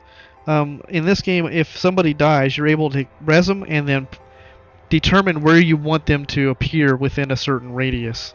So you can get them out of well, not out of combat. You can get them away from combat, and hopefully they don't die instantly on the next hit after being rezzed. With Morning Person, you don't have to worry about them being hit and killed on the next shot. Opportunist gives you the ability to perform attacks of opportunity, requires man-at-arm 1. So, like I was saying with the other ability to avoid opportunists, now you're the one that can hit them. And unfortunately, the AI sometimes is really stupid in situations, and they decide they want to shuffle around instead of just attack the target in front of them. And there's chances opens up for opportunistic attacks. Parry Master gives you 10% blocking chance while dual wielding, requires dual wielding 4. It's a great skill if you have a dual wielding 4. Picture of Health gives you a 3% times man-at-arms extra vitality, requires man-at-arms 2. So this is something you definitely want to get for your warriors. Alright. Pinpoint. With Pinpoint, your grenade throws will never miss again. So, grenades in this game are really, really, really, really powerful. Extremely powerful. But extremely inaccurate. They are almost your worst enemy if you don't have Pinpoint. You know, you can say, okay, I'm going to hit this group here with this fire grenade. And you lob that fucker up, and woo, it hits your whole group and puts you on fire and misses them completely. And it does that often. So if you really want to throw grenades and be accurate, you gotta have this ability, and it requires Scoundrel.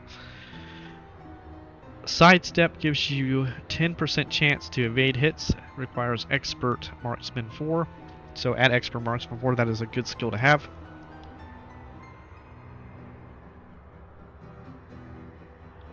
Sidewinder removes your defense penalty when flanked, requires man-at-arms 5.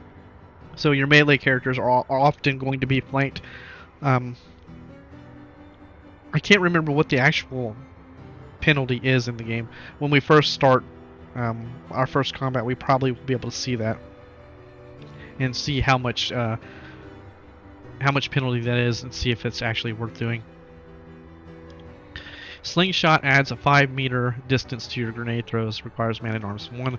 So if you are a grenader, you definitely want this. So creating a grenader, you want Pinpoint and you want Slingshot. And you want that one, the only one throwing grenades, really. For your own safety. Speed Creeper. A character with Speed Creeper moves at normal speed while sneaking. So if you're going for the sneaky rogue. That's a great skill to have. Stand your ground. A character with stand your ground cannot be knocked down. It requires bodybuilding 5. This would be great, except it requires bodybuilding 5. It's a lot of points to spend to do it. Swift footed gives you a 10% movement bonus. Requires Scoundrel 2. This is a good thing. Movement is always good. I don't know if you want to spend a point on this to do it, but movement is always good in this game. Thick skin gives you extra armor equal to your man-at-arms ability plus 5. Requires man-at-arms 1. So this is something that's good for your fighters. Vulnerable mage. Vulnerable mage grants you immunity to muted. Requires willpower 5. I don't recall very many times that I had to deal with being muted, so I don't think it's worth a point. But maybe it happens later on in the game more often. Weatherproof makes you immune to environmental effects. And I assume that means requires Geomancer 5. I assume that means that any of the pools that you're standing in that I mentioned earlier, if you're standing in that effect, you're just going to be immune to it, which is powerful, but it requires Geomancer 5. Alright, so those are the talents. So now we can get on with character creation. So I'm going to make this guy the grenade thrower. So that means I have to have pinpoint. So that means I need Scoundrel 1, and I'm going to have Slingshot, which means I need Man-at-Arms 1. So I need to go and get Scoundrel 1 and Man-at-Arms 1 right off the bat. And then that lets me pick up these two right here. Alright. So he is going to throw grenades, he's going to cast spells, and he's going to backstab. So he's going to be a dual wielder. So he's going to be using dexterity, intelligence, and strength. Remember, strength allows you to throw things further, and that should include grenades. So,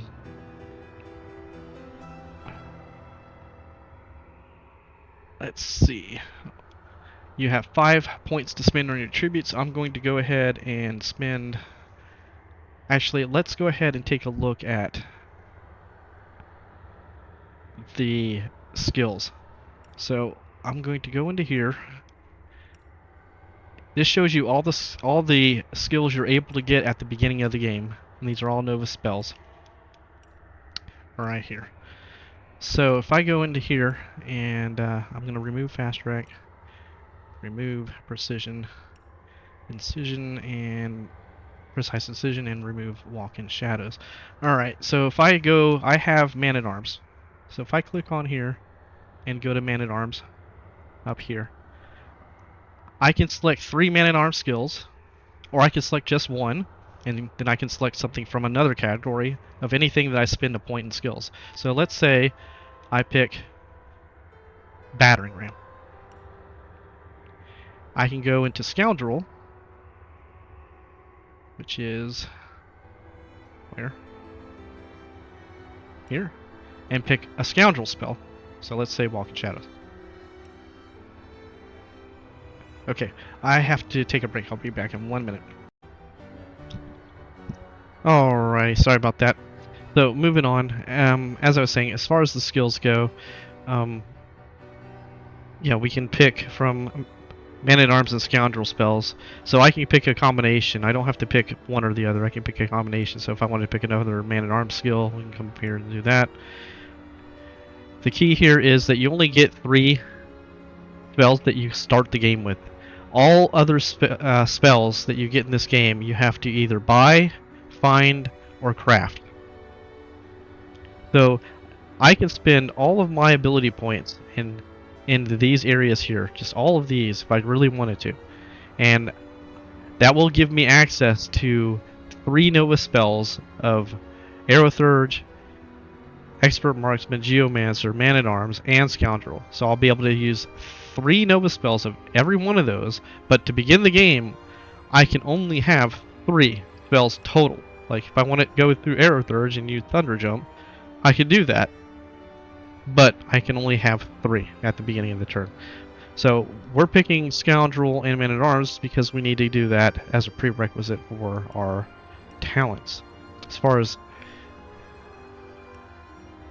these go, we'll remove these altogether for now. Alright, so going back to the attributes. So let's take a man-at-arms skill. Let's take Crushing Fist so we can see. We have 5 points left on our attributes. If you can see a Crushing Fist here, it's Man-at-Arms is a Nova spell. An enormous fist smashes your enemy and knocks them down, deals 3 to 4 crushing damage. So the special effect has a 70% chance to set the knockdown status for 2 turns. And it tells you that you're losing 30% of that chance because you have low strength. So it would normally be a 100% chance to set the knockdown status down for 2 turns. But since we have low strength, that means that it only gives us the 70%. So if I spent 1 point in strength right now, I go from 5 to 6, and look at the spell again, now it says negative 20% from low strength. So now I have an 80% chance to knock down a target for 2 turns. And a knockdown makes a target unable to move or act. So you can see how strength is interacting with the man-at-arms skills, and the other strength, dex, and intelligence all have a similar effect to spells that are concentrated on that attribute. So we're going to go ahead and remove that. So as far as spending points for the what I'm going to just call from here on out the Grenader, I want dex, intelligence, and a little bit of strength. So I'm going to go ahead and keep that 1 point spent in strength.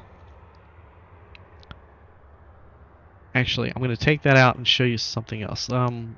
Let's pull up something that has a cooldown. Let's try. Alright, so battering ram. Rush forward in a straight line to a point far away, hitting all enemies in your path with 3 to 5 piercing plus 3 to 5 piercing damage. And then it has a special effect of 50% chance to set a knockdown status for 1 turn. So it usually is 80, we're negative 30 from low strength. It costs 6 to use. Requires a melee weapon, and it's a 6-turn cooldown. It has a range of 15 meters. Damage dealt depends on your main weapon's damage rating. Okay, so look at the cooldown. It's 6 turns. If I spend 6 points, the cooldown is 6 turns. I mean, it's not 6 points, an extra point. So now I have 7, spent the second point. Cooldown is 6 turns. Go up to 8. Cooldown is 6 turns. Go to 9. Cooldown is 6 turns. Go down to 10. Now you can see that it's 5 turns. So having a high strength at 10 affects the cooldowns of your abilities. And that, again, will be applied to anything that's strength, dex, and intelligence based. So to reduce cooldowns, you really want your attributes to be at 10. And you can see at this point, at 10, we're actually gaining 10% chance to set the knockdown status because we're gaining 10% from having a high strength. So it considers 10 high. So if I go down to 9, it's only 5% from high. If I go to 8, it considers 8 normal. So, and then 7 will probably put it at low. So 8 in your main stat is what it considers to be normal. That's the just no bonuses, no deficits. All right. So that said, we're gonna put strength at 6 and intelligence and dex at 7 because we're going to be using equal amounts of well, maybe not equal, but we're going to use dex and intelligence. We're going to use backstabbing and daggers and spells almost as much as each other. So let's go ahead and remove this for now. Okay. So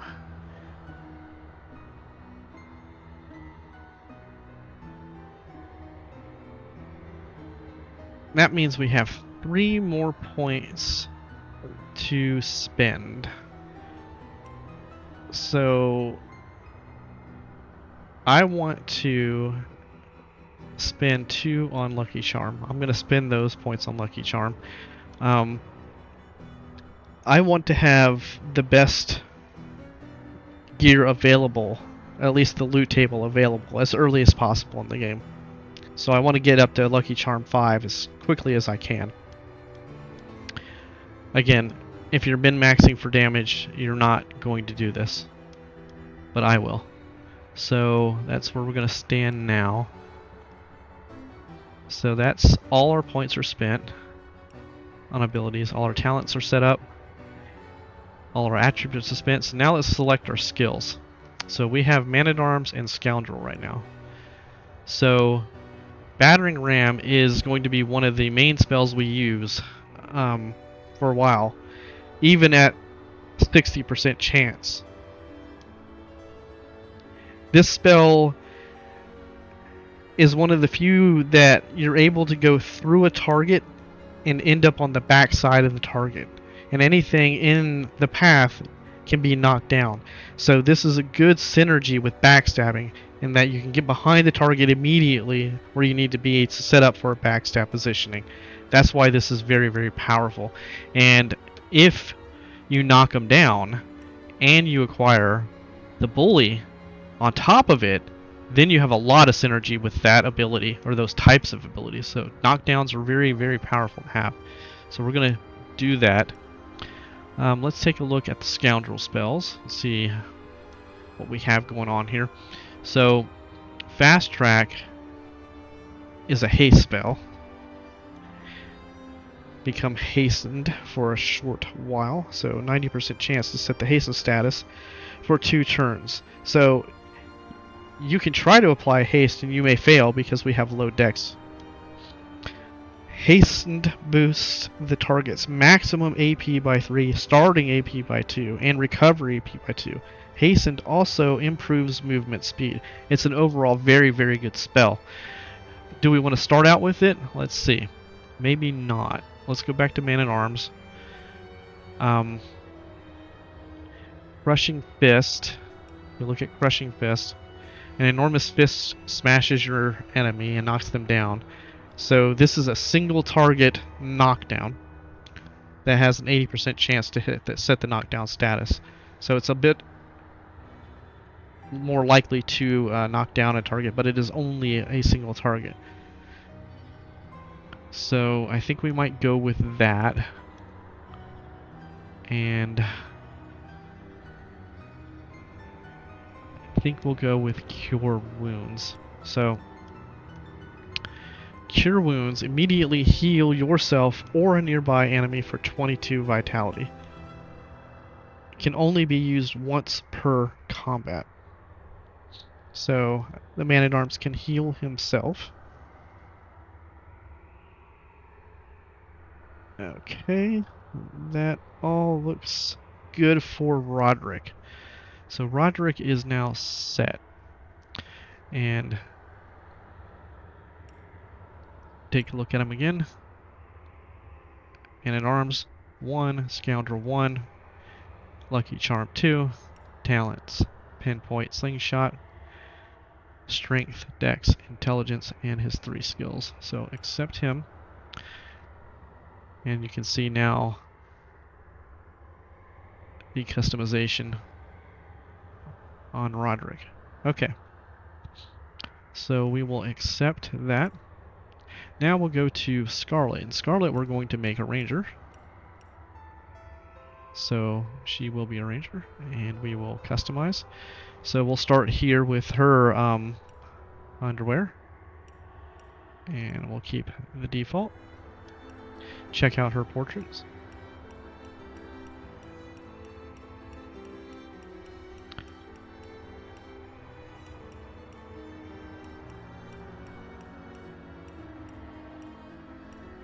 Alright, I'm going to go ahead and take that one. No AI. Careful now, that's a trap. Hold! Our enemies have lain a trap. What can I cook up today? There must be a way to spring this trap safely. Alright, I'm going to use the wizard voice. Let's check out her skin tone here. Light saffron, maybe. Fair rose. Sweet almond. Honey glow. Let's go with honey glow. Alright. Her head, I think we might keep the head as it is. Oh, no. Maybe not.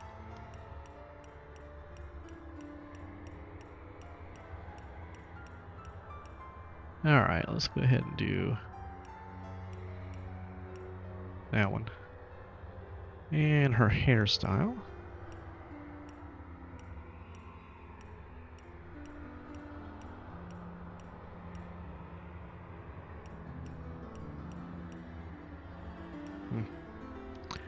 Alright.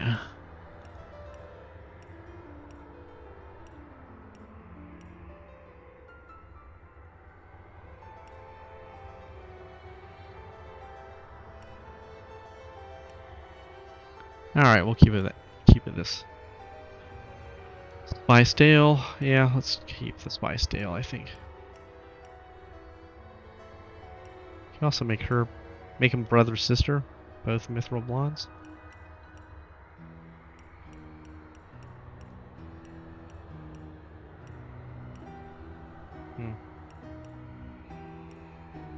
Maybe just fiery red.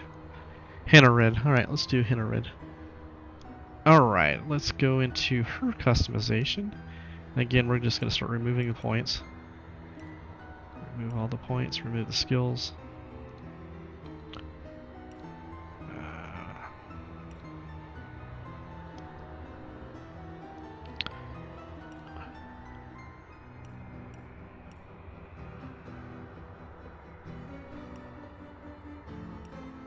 And remove the talents.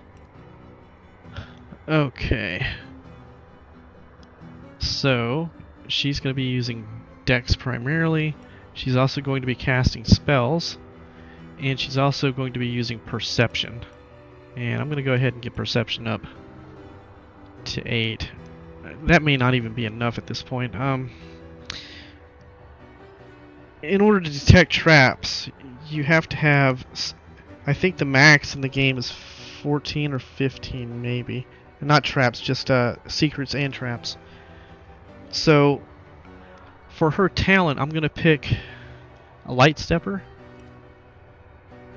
And that gives her a +2 perception bonus for detecting traps. So that means we'll have a 10 by going this way. And that still might not be enough even for the starting dungeon. I think we might still need more than that. So, unfortunately, going 8 perception right off the bat, we kind of leave our intelligence and dex down low, which will hurt us.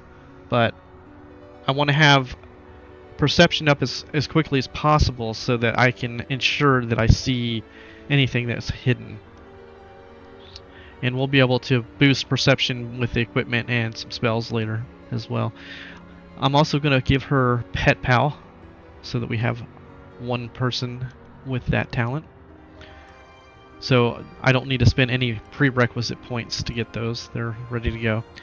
So I'm going to give her Hydrosophist, Expert Marksman, and I'm going to spend the rest of the points on her bow. So at level 2 she has 20% damage bonus on her bow. And now she can use Expert Marksman spells and Hydrosophist spells. So, let's see. Hydrosophist, I'm picking this because of regeneration. Heal Vitality, 13 Vitality on a target for 3 turns. So it's a dot heal. And you can use it multiple times in an encounter, unlike Cure Wounds that we've selected on Roderick that can only be used once per combat. So we're picking that up. Then we're going to go ahead and get into the marksman skills. We're going to pick up Ricochet. So if we take a look at Ricochet, fire a normal arrow that deals 12 to 18 piercing damage, then forks off to the next target up to 4 times within 8 meters. Damage dealt depends on your weapon's damage rating. Okay, so we're going to pick that up. And then we will pick up, let's see, what I want to pick up here.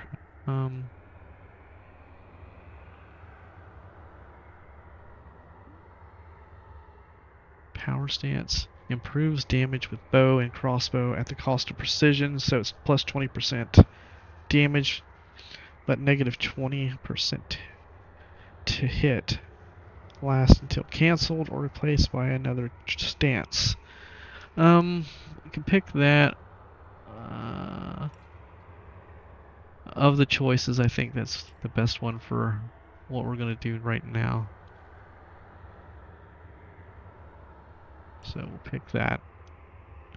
So we're going to have a little bit of difficulty in the first combats by setting up the grenader the way we are. But we'll get through it, I'm sure. Alright, so take a look at that. Dexterity, intelligence, perception, expert, marksman, 2 bow, and hydrosophist. Alright, so that's our setup there.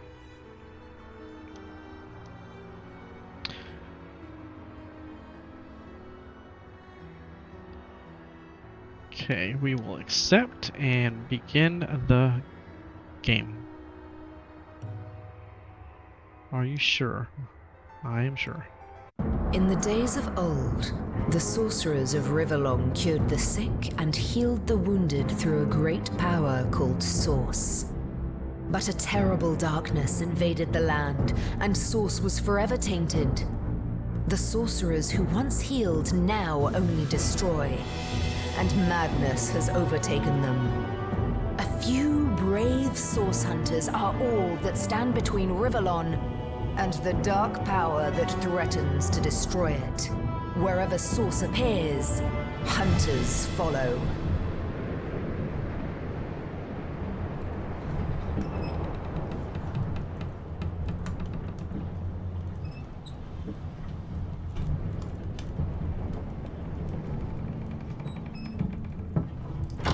Rise and shine, Master Source Hunters. The captain wants you up on deck. Hear them calls? Means we're close to shore. I don't ever you go in there, Master Source Hunters. City's full of undead, hungry enough for blood. But you're supposed to investigate that murder, ain't you? They say it's Source that did the counselor in. Source in a city like Sicil, nowhere safe anymore. Here they are, Captain Sir. God's blessings on you, hunters. You'll be happy to hear we've reached Sicil. But there's trouble offshore, so we'll have to sail in carefully. Here, have a look. Those are orc ships, and they're blocking our passage. We'll get you as close to the city as we can, and drop you off in the beach. Be wary now. Orcs are on the attack. Undead have closed every route out, and there's a sorcerer on the loose. If we're to get justice for the counselor, you'll have to keep your wits about you. May the luck of the gods be with you both, Source Hunters.